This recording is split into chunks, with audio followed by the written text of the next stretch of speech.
Seattle hockey fans. Ayala here, your host of Locked On Kraken. And oh, baby, it's a Seattle Kraken game day. Puck is getting ready to drop. But before it does, you're going to hear from Joonas Donskoi. You're going to hear from Philipp Grubauer as they return to Colorado. We're also going to break down those pesky response goals.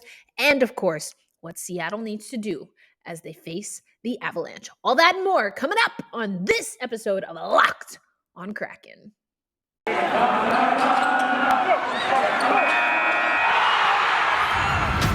You are Locked On Kraken, your daily podcast on the Seattle Kraken, part of the Locked On Podcast Network, your team every day.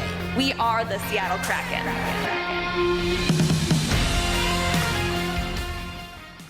Hello again, Seattle hockey fans. Welcome to another episode of Locked On Kraken. Thank you, as always, for making us one of your podcast listens of the day. We're coming to you about an hour before puck drop here in Colorado. I'm not in Colorado, but the Seattle Kraken are in Colorado. And there's at least two guys that are pretty familiar with Colorado. Of course, Joonas Donskoi and Philipp Grubauer. Let's hear from Joonas. What's it like to be back? Well, it's nice to be back. I mean, like you said, we got married here. We got, our first baby, and then a couple of good years too with the team, and a lot of good memories. So it's fun to be back. Like betting. I think there's a lot of energy. Like you said, we've been almost felt like we had another training camp there. A lot of practices, and it's just fun to be back to playing again. So I think every guy is excited, and you can kind of feel it in the locker room. So it'll be fun to get back to game action. Oh, you gotta be sharp. Start simple. I think that's the key. Even though we've had good practices, it's always different to go back to game action. So it's just gotta start simple and get back to good habits and all that. So it's just gotta be sharp mentally. Yeah, I mean, we weren't playing good hockey before this break that we had. So watched a lot of video, had some good practices, like I said, and yeah, I guess you're right. I guess it was kind of like a reset button and get the mind fresh and try to get back to winning habits. I mean, you establish a family, you get married in a place, you're with a certain team. There's going to be, some feels. Everything is a revenge game this season for the Seattle Kraken. At least one player going up against a former team, of course, except, so, of course, there are a lot of things. Also heard from Joonas, though, this team hasn't been playing well. We've talked a lot about practice last week because that's all that they were doing. Here's what Philipp Grubauer had to say about going up against his former team, as well as what the last week or so has been like from his perspective. Yeah, every experience is different. Going back to Washington, I think, was really emotional. You win a cup there with the boys, and you go back there. I've done it enough times in junior. Washington, going back, I think, going back is always special, but in the end, we both just play hockey. And you got to be focused on your work and what you need to do, and obviously you got to blend out the distraction around it. I think a little different with like the break, a little different than usual. So you got to stay in game mode for sure. We had a lot of time off, and the big points here were getting pucks to the net and scoring some goals. So obviously that's going to help us in terms of being a goaltender to compete and like might be second and third opportunities. So yeah, it was great for the whole group. Definitely a weird break, but you got to work on some stuff you usually don't get to work on. Yeah, like I said, getting there for like second, third opportunities. We worked on a lot of power plays and breakouts. Sometimes in the regular season, or like we are in the regular season, but like game day off, we don't always get to practice and get to dial in on the details. So I think like it's not necessarily like one drill or like one thing we worked on. It's like getting the details right for the goalies and like for myself. I can't speak for Chris, but just small details and keep working hard and watch some video and go back out there and practice again. And up next on the show, I want to take you to what Dave Haxtell actually had to say about Philipp Grubauer, about Chris Driedger, basically all of his goalies. What it's like to have practice, that much practice, and not games from a goalie perspective. Heard a little bit about that from Philipp Grubauer. Coming up next, we'll hear from Dave Haxtell, and we'll get into the Alison analytics on response goals. Remember, I said like a week or so ago, when Dave Haxtell said one of their problems wasn't response goals, or excuse me, he said the biggest problem for the team wasn't response goals. I don't know. I think they might be. Let's hear what Alison has to say in her latest for the Seattle Kraken coming up next. But right now, let me tell you about Built Bar. It's the new year. That means New Year's resolutions. I know for me, I have a goal of what I want to do with my fitness and wellness journey, and Built Bar might be something that you want to consider because it's high in protein, it's covered in chocolate, and tastes like a candy bar and is definitely better for you than a candy bar. So you want to eat healthy, but eating healthy sometimes is boring, you know. But when you have 130 calories covered in chocolate with only 4 grams of sugar, 4 net carbs, but 17 grams of protein, that's not boring at all. When you've got different flavors like the cookie dough chunk, which I love oh so much, cherry barcia, raspberry, all of orange, all of the flavors, they're amazing. So go check out built.com. And when you use promo code LOCKED15, you will get 15% off your next order over at built.com. Stack up on your Built bars. Take them to work or at your home office, to the gym, when you're on a road trip, whatever you need, Built Bar is there for you. So locked 15 for 15% off your next order of Built Bars. Happy snacking. All right. As promised, I'm going to take you over to Dave Haxtell. Want you to hear what he's saying about goaltenders and what all of this practice, what are some of the good things, but then also what do goaltenders need and need to identify in order to establish a good start to a good game, which is exactly what the Seattle Kraken need against a hot team like Colorado. Here's Dave Haxtell. Yeah.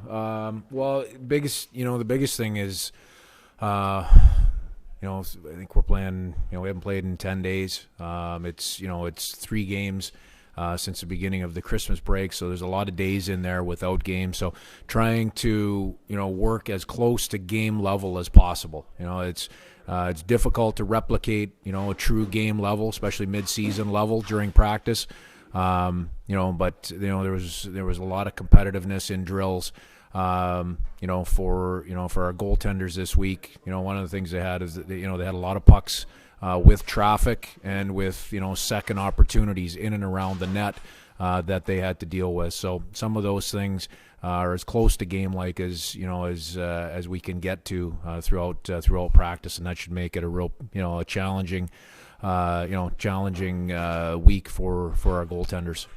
The biggest thing, that for me that comes out of it over the last 5 practices from the last 7 days was consistency with all of those levels. So again, it's not game action, but we tried to push the competitiveness to the top level that you can get to in practice, and as I said, the consistency level was there, and that's what we wanted to do to accomplish. And they're one of the best teams in the league in terms of creating and generating motion in the offensive zone while being at the net front. So they're a handful to defend in the zone. We got to make sure we're doing it our way, as a group of 5, and really skating and competing. So there you have it. A little bit of, it's good that they are able to just get in the groove, get into the action. Obviously, it's a little bit different when you're shooting on your goaltender or only seeing the guys on your team as opposed to seeing the opposition. So we'll see how that shakes out. Probably going to be Grubauer in net. So let's see. One thing, though, that's going to be tough for Grubauer, Driedger, Joey Decord, whatever the case is the Seattle Kraken giving up what are known as response goals. And Alison Lucan has a story for you. It's called Response Goals, what they tell and what they don't. And the subtitle, Goals That Happen in Pairs Feel Like They Make a Big Impact on the Game. A look at all types of response goals, how the Kraken perform, and the results. So when we look at this analysis, Alison breaks down 4 types of response goals. When your team scores 2 goals within 2 minutes, when the opponent scores 2 goals within the first 2 minutes, when your team scores a goal and then the opponent does in the next 2 minutes, or when your team scores within 2 minutes of the opponent scoring a goal. I know it's a lot, but it's pretty self-explanatory. So in the last 5 losses, 3 of the 4 response goals that we saw in Seattle Kraken games were where the Seattle Kraken scored a goal and then the opponent scored. And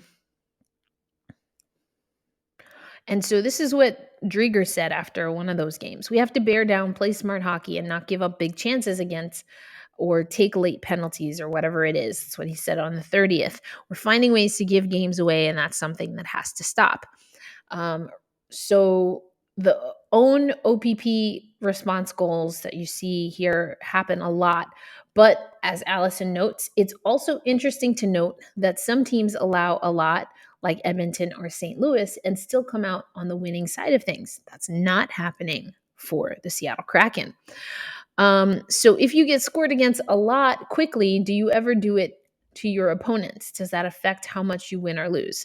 And the interesting thing, Alison says, is that Seattle is one of the better teams in the league in finding a way to respond to opponents' goals within 2 minutes at a time. Now, my eye test tells me that this is absolutely true. That's why we get those 5-4 goal or those 5-4 games, 5-4 losses, where we're cranking up the score because we're letting in goals, but we're matching them to a point. The Seattle experienced a response goal against 10 times this season. They've also done it to 9 times. They've done it to opponents 9 times. Responsible goals against have been an issue for us, said Adam Larson on the 1st. We have talked about it. We should expect the push. It's frustrating, but at the same time, we have had some answer to those goals too. So it goes both ways. So I think ultimately what we see here is that there really has to be a defensive buckle down because, and I've said this before without having the language that we get here from Alison, the Seattle Kraken can respond and they can, get 4+ goals a game. What I've said on the podcast, though, is that they have to do that too often because they don't get the first goal, because they allow a goal within the 2 minutes of them scoring. That's a lot of work that you're putting in to get a goal just to give it back in one form or another. That was a weird sound. In one form or another.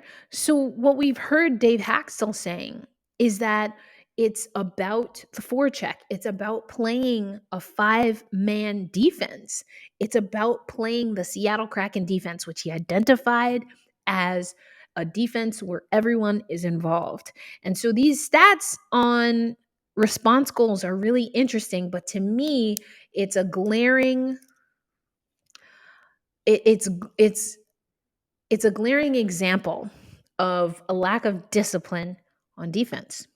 That's my story. I'm sticking to it. I hope that some of that made sense. The acronyms are kind of weird, but I had it up on the screen. I'll put it up again.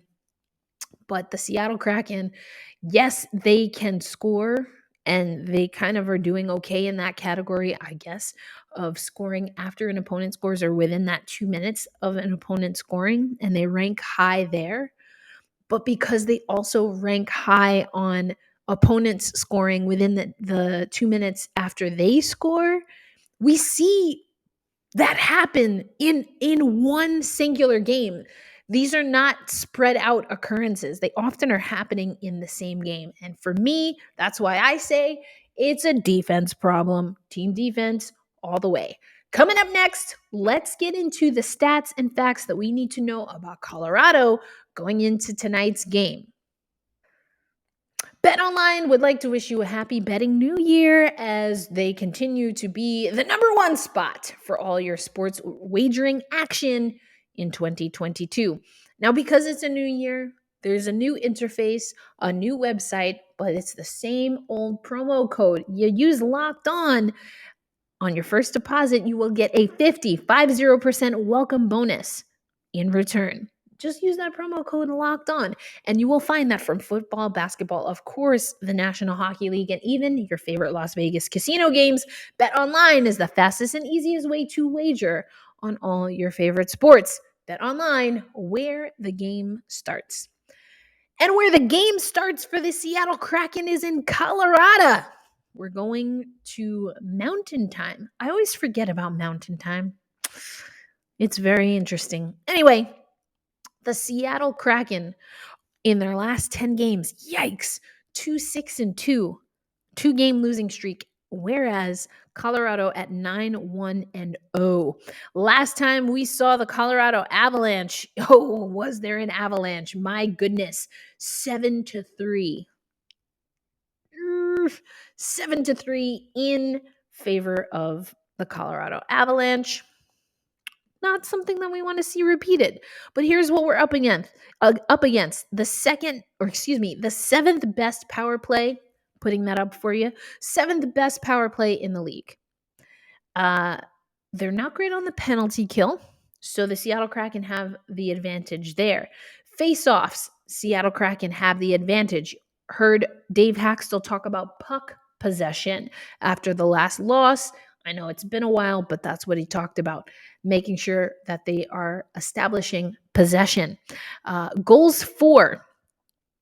So here's where we see the differentiation. 2.79 for the Seattle Kraken. That's 22nd in the league. Goals for, as in goals scored, 4.32 for Colorado, first overall in the league. And then there's goals against. Now, this is also where it gets interesting. So Colorado gives up goals. They cough up goals. Can the Seattle Kraken take advantage of that? But they'll have to do so without Schwartz. Alex Wenberg, we know, is out of COVID protocol from what we know, but is still a game time decision, at least as of what we heard. By the time this goes up, we probably got some information and intel. That's what we're working with. I think Yanni Gourde has to have a great game. Jordan Eberle has to have a great game. Who else am I looking to contribute? I mean, everyone has to have a great defensive game. And I truly mean that from the bottom of my heart. Everyone has to have a great defensive game. The Seattle Kraken, to Dave Haxtell's point, have to play team defense. It's going to get ugly if they allow, as we saw from last game, Colorado to run up the score, because they will. They will do it for sport because they can. The Seattle Kraken can't do that. It's not sustainable. It's just not. And we saw that last game. So I want to see hunkering down defensively, truly making it near impossible for Colorado to have their way, earn those faceoffs, maintain the puck, and maybe good things will happen. We'll see. It's going to be a big one in the Mile High City. Make sure you're checking out the game. Listen to Everett on the radio. Watch the Kraken crew on Root Sports. So my 3 keys to the game, got to focus on that team defense. I do think that response goals are a massive problem for the Seattle Kraken. If anything, the response goals in which the opponent is scoring within 2 minutes is going to be a problem against this Seattle Kraken team. And I think also it's just a matter of winning battles and puck possession, because this is an offense that is lethal. In Colorado's offense is lethal, absolutely lethal. And the best way to keep them from scoring is to have possession of the puck.